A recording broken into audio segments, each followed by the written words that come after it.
Hello and welcome to the Lake District. My name's Pritchard and we're continuing Bike Channel's 2017 Summer Sportive season here at arguably one of the hardest cycling events in the UK. This is the Whitton Challenge and I've checked out the profile and it looks arduous.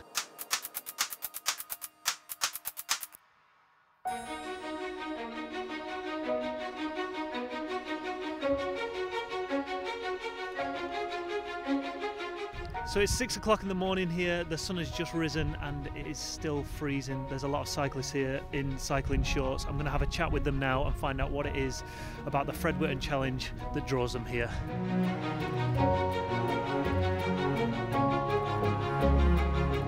This is Michael. Michael's riding for the event organiser. Michael, is this your first time doing this? It is my first time. A bit nervous this morning, even though I've ridden loads of the course before, I'm still a bit nervous.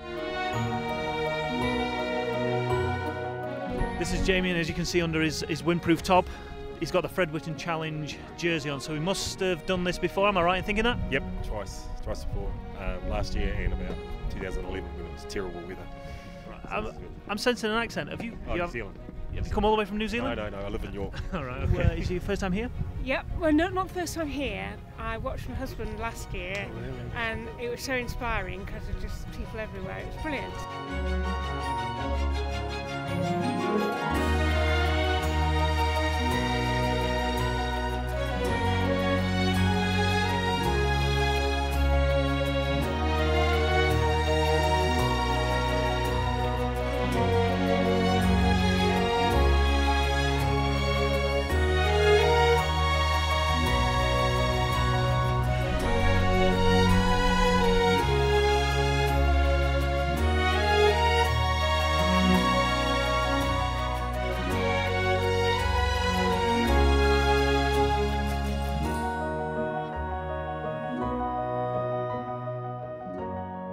The level of organisation that goes into one of these events is truly astounding. More of behind the scenes later on, but for now, let's check in with our resident route master, Brian Smith, and find out what's in store for our participants today at the Whitton Challenge. Hi, I'm Brian Smith and I'm going to take you through the route today for the Whitton Challenge. This challenge has the reputation of being the hardest in the UK. The Whitton Challenge includes a ferocious 3,950 metres of climbing along the 112-mile route. Pictures of the riders walking up the hill struggling to the finish line are to be expected, all in honour of the eponymous Fred Whitton, a member of the Lakes Road Club who passed away at an untimely age of 50 in 1998. 4,000 metres of climbing in a day is a huge challenge for any cyclist, and those that complete the Whitton will have completed arguably the hardest sportive in the UK. To everybody taking part, have a great ride. Back to the action now as we join our participants on another gruelling climb in the Whitton Challenge.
starting to see one or two painful faces there. We'll get back to the action shortly, but first I'm joined by President, Lead Organiser and MBE. Did I get that right? That's right. This is Paul Loftus. Paul, you've been the Lead Organiser and now President of the Fred Whitton Challenge for over 16 years. Yeah, 18 years. And how have you seen the Sportive grow in that time? Well, it was the first Sportive in this country, and went from 60, 70 riders on a club ride for our friend that died of cancer. Now we've got 2,500, and we've got to have a lottery to decide who rides the event, and we still have reserves after that, which we fill places up, and we have 2,500 people today going out. That's absolutely amazing. But I being here now and seeing everybody come and join in and the atmosphere builds, it still has, even though there's 2,500 people, it still has that feeling of like an original Sportive, of something very personal and very traditional. Yeah, it is. There's still a lot of Fred's friends that help out here today. All the medics, there's 20 odd of them, work at BEA Systems where Fred worked, and they turn up. Same with the mountain rescue lads. They all knew Fred, and we have 100 and nearly 200 anyhow marshals out today, and most of them will have known Fred, and it continues on. It's 18 years since he died, and that's why they're all here today. That's brilliant. And so for those people that don't know Fred or didn't know Fred, tell us a little bit about him. Well, Fred was he was the Lakes Road Club chairman. He was the racing secretary for the northwest of England, first cat roadman, and one of his main aims was to introduce cycling to the youths and that's what we do. We keep that going. Part of our sponsorship of this event goes to creating things in youth cycling. We help youth, boys teams, girls teams, handicap cycling, school cycling, and that's part of the event again. It creates the money that we can do that. And a lot of the money raised from this event also goes to various different charities. Tell us about that as well. Yeah, that goes to charity. Last year we topped the £1 million mark that we'd raised. Wow. Most of that went to Macmillan. We also look after the air ambulance, there's 2 in Cumbria, and the mountain rescue. Yeah. And now Human Race have come on board as well. Has that helped ease a little bit of the pressure from you personally to organise the event? Yeah, it might make retirement a little bit easier, right? But what it's done is it's ensured that this event will continue, and that's the main thing. Yeah. We need to continue this event in the same vein that it is now and look after our charities. And the thing is that we're going to give all these people the most fantastic day out today. Sun shining, right? Beautiful, isn't it? Best weather for years, right? It's normally raining up here, right? But when they come back, you just interview them, you'll find out what it's all about. Brilliant. Yeah. We never get any complaints. No. Everybody's too tired to complain. No. We always run out of beer in the beer tent anyhow. So anyway, now that the Human Race have come on board, it gives you a little more time to get training, so maybe next year you can take part again? Yeah, that's true, yeah. I've ridden it, yeah. How many times have you ridden it? Just once. Once the first time, and I've never got a chance since. Okay. No, I've been organising it, yeah. My grandson rode it last year, so next year I will ride it with him. Yeah. That'll be good. Right, anyway, let's get back to the action and see how everybody's getting on those climbs.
The first one we had was 80 riders, and there was Sally Loftus and myself sat under the terrace getting sunburned, and when the 80 riders came through we were nearly fast asleep, and there were just a few sandwiches, and to what it is now, we've been going an hour and a half now, and the riders are still coming in, and all the food has gone. The amount of food that we've had is absolutely incredible.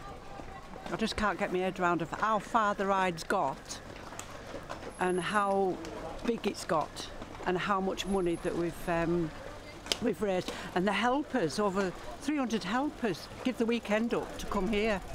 It's fantastic. And all here, everyone here at the Buttermere stop are his friends or his family.